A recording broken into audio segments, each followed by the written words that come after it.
ये वही मानसिकता है जिसे पृथ्वीराज चौहान ने 16 बार कुत्ते की तरह माफ करके भगा दिया था। लेकिन कुत्ते की पूंछ कभी सीधी नहीं होती है। उसने अपने 5-15,000 20,000 साल पुराने आदर्श की वजह से उसको छोड़ा। लेकिन उस जिहादी इस्लामिक आतंकवादी ने एक बार मौका मिला तो पृथ्वीराज चौहान का क्या हशर किया। इसलिए आज के सनातनी पृथ्वीराज जैसी गलती ना करें। ये वलीउल्लाह जिसकी मजार दिल्ली में है, इस पे फूल चढ़ाने जाते हो, पूछो ये कौन है?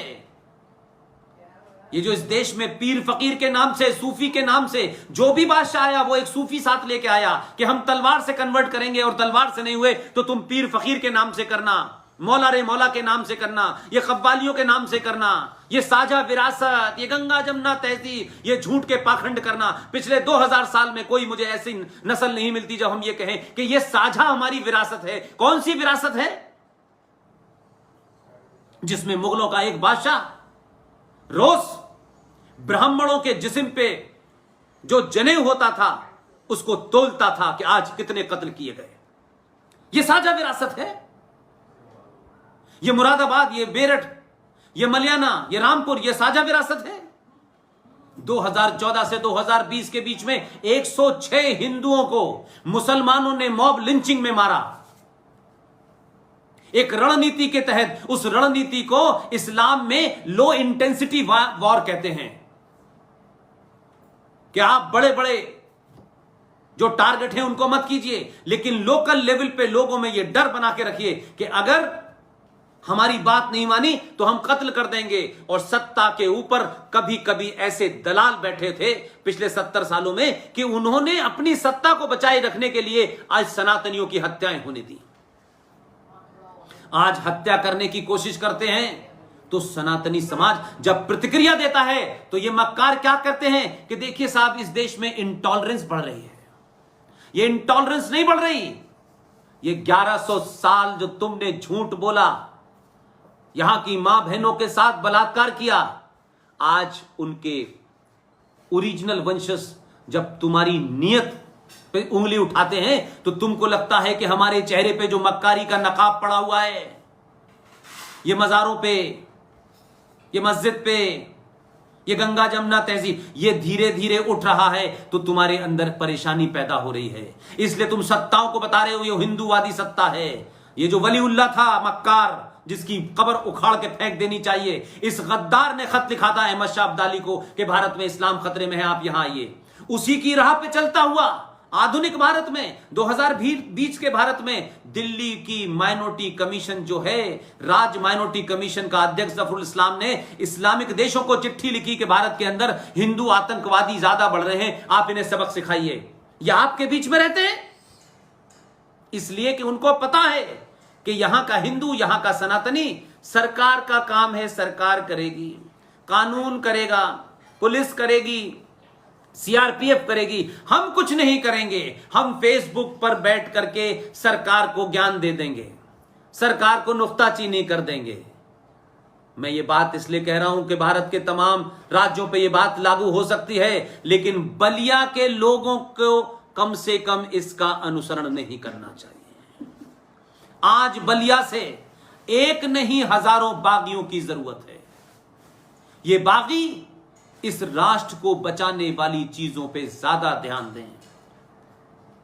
सरकार के रोज के एडमिनिस्ट्रेटिव फैसलों पे नुक्ताचीनी की, खत्म की, उसके लिए टेलीविजन मौजूद है जो सुबह से शाम तक यही काम करता है।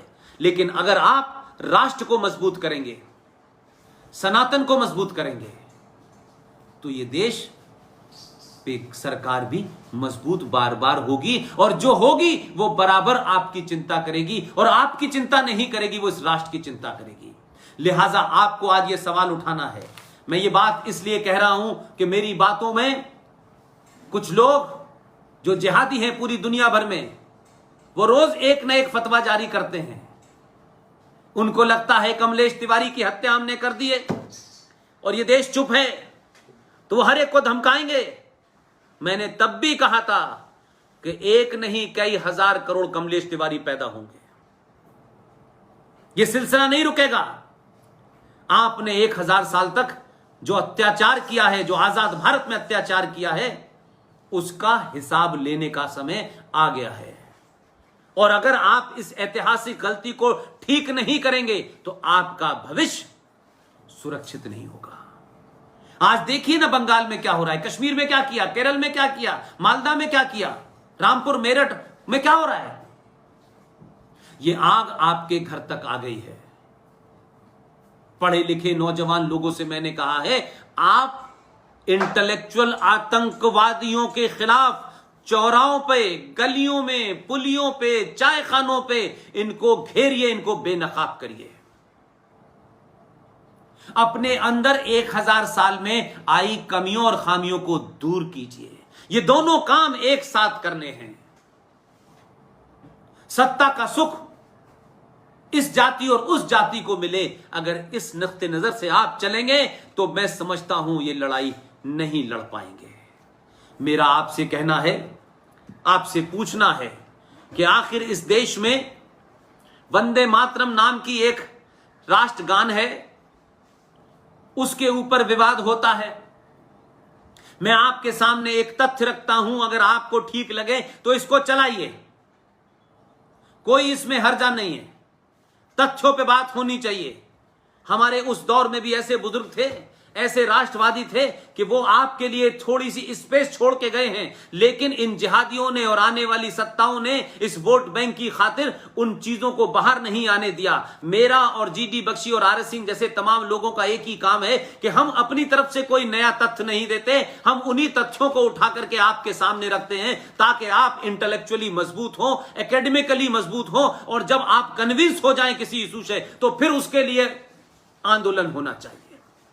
क्योंकि आप जो ठीक करा के जाएंगे 100 नहीं हजारों साल तक उसे कोई बदल नहीं जाएगा। क्योंकि कुछ मक्कार आजादी से पहले, कुछ ऐसे लोग जिनका भारत की आजादी में कम, आजादी के साथ साथ एक मुल्क लेने की लड़ाई में इंटरेस्ट ज्यादा था, और जब मुल्क मिल गया तो नूरा कुश्ती की कि वो कम्युनल हैं, हम सेकुलर हैं। जो सेकुलरिज्म के नाम पे यहां रहे, चाहे वो लारी हो, मौलाना हो, अली मियां हो, ये सब मक्कार थे। इनका बड़ा हिडन एजेंडा था। इनको रहा कि हम यहां रह करके भी तो वही काम कर सकते हैं। मौलाना आजाद की जामा मस्जिद की आखिरी स्पीच सुनिए। वो कहता है कि भाई आप क्यों जा रहे हैं, जो तुम्हारे ख्वाब हैं वो यहीं पूरे होंगे। किसके ख्वाब, कौन से ख्वाब, कौन से ख्वाब वो पूरा करना चाहते थे, तो वो तो चले गए। यहां वो ख्वाब पूरा हो रहा है। इसलिए 1937 और 1927 में वंदे मातरम के ऊपर विवाद हुआ। और विवाद के बारे में किसने शुरू किया? वो मौलाना आजाद कि साहब मुस्लिम लीग के लोग जो हैं इससे बहुत खफा हैं कि वंदे मातरम के अंदर कुछ देवी देवताओं का जिक्र आता है, उससे उनकी मजहबी भावनाएं आहत हो जाती हैं। इनकी मजहबी भावना ना हो गई कोई खास चीज है, इनकी भावना बहुत बड़ी है और हमारी कोई भावना नहीं है। क्योंकि हम अपनी भावना को प्रकट नहीं करते, हम दंगा नहीं करते, हम देश नहीं तोड़ते, रेल नहीं जलाते, बस में नहीं लोगों को मारते, तो हमारी भावना का कोई आदर नहीं है। एक हिंसक समाज की भावना को ठेस पहुंचती है। ये ठेस नहीं है, ये डराने का प्रकल्प है। तो मुस्लिम लीग उस वक्त पाकिस्तान बनने की बात भी कर रही थी, लेकिन आजाद भारत की लड़ाई के अंदर कैसे आदर्शों को कमजोर कर रही थी। वो